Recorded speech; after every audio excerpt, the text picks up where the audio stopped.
Hey everyone, this video is going to walk you through how to organize your research and prepare yourself to start working on your outline and then move forward into actually writing your research paper, okay? So what we're looking at right here is the prompt. Your research task was to pick a religion and then research in order to address the following: the history of your chosen religion, including all of these details, the core beliefs and common practices of this religion, 2 specific examples of how the religion has shaped the culture of a particular region or group of people, and a comparison with Christianity, comparing morality and destiny and afterlife, both to Christianity. So hopefully this research task guided your research. You're now ready to begin organizing all of the information that you just gathered. All right, so ideally you'll do this once you fully complete your note card assignment. And the first thing you want to do is set up new slides that contain each of these bullet points, okay? So you're going to set up a slide for the history of your chosen religion. I like to keep them white because it stands out against the colors. You're going to make a slide for the core beliefs and common practices. I literally just copied and pasted from the prompt.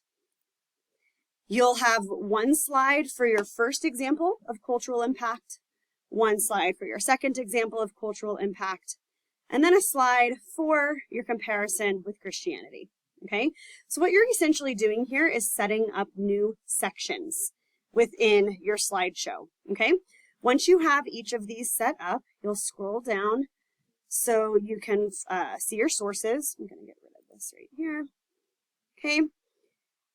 And you start going through your note cards, seeing where they belong, and just dragging that note card up to that section. Okay. So this one, if you followed the instructions and you gave yourself a short blurb here, you have told yourself this quote, paraphrase, or summary. We're all just going to pretend there is a quote, paraphrase, or summary on this note card. You have told yourself that this is going to belong in the history section of your paper. So you're going to drag it up and you're going to drop it right underneath the history slide. Okay? You're going to do that again with your next note card. This one says core belief. So you're going to drag this up and you're going to drop it underneath the core beliefs section. Hopefully you are getting the idea. This one says culture. So you're going to drag this up. Maybe this is your first example of culture, so it will go under your first example. Do I have any more made here? This one is a Christianity comparison. So I'm going to drag that up and drop it underneath my Christianity comparison.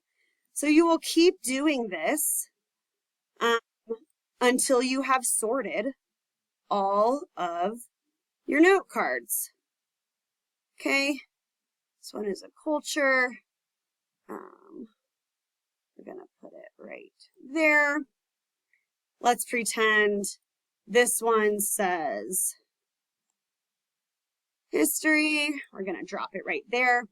Once you start to get multiple note cards in each section, you do not need to worry about the order they are in for that section. You can go back and as part of the outlining process, you can start to determine, okay, which note card is going to go first, which note card is going to go second, and you can start to organize them in that way. But for right now, just get them to the sections that they belong. Okay, and we're just going to pretend this one is up here in history as well. So once you have all of your note cards sorted to the correct section of your paper, hopefully you will see that you have multiple colors in each section, okay? Multiple colors means what? Multiple colors means multiple sources.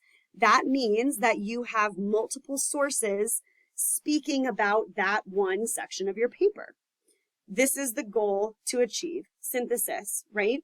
In the beginning of this unit, we briefly discussed synthesis and how you should have a goal of at least 2 sources per paragraph, 2 different sources, okay?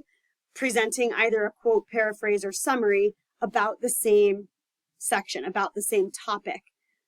for that paragraph, okay? So if you are scrolling through and you have multiple colors in each section, that's great. If you are scrolling through and you realize, yikes, I only have pink note cards for my second example, that is your cue that you need to go back either to your existing sources or to an additional source, find a new one, and find another source to speak on that topic, okay? So that you can meet this goal of having multiple sources per paragraph, all right? So that is really my advice for you on how to organize your research. Do not do this until you complete all of your note cards and then submit them, right? Once you've done that, if you need to go back and add more sources or more note cards, you don't have to resubmit, okay? I do encourage you to use the source cards and the note cards because it's the best way to keep your research organized and avoid accidental plagiarism, but you do not need to resubmit. Once you have completed the step of organizing your research, you will be ready to move on to your outline. That is another video. So once you've completed the research, head on over and watch the video about how to set up your outline. All right, keep rocking. Good job.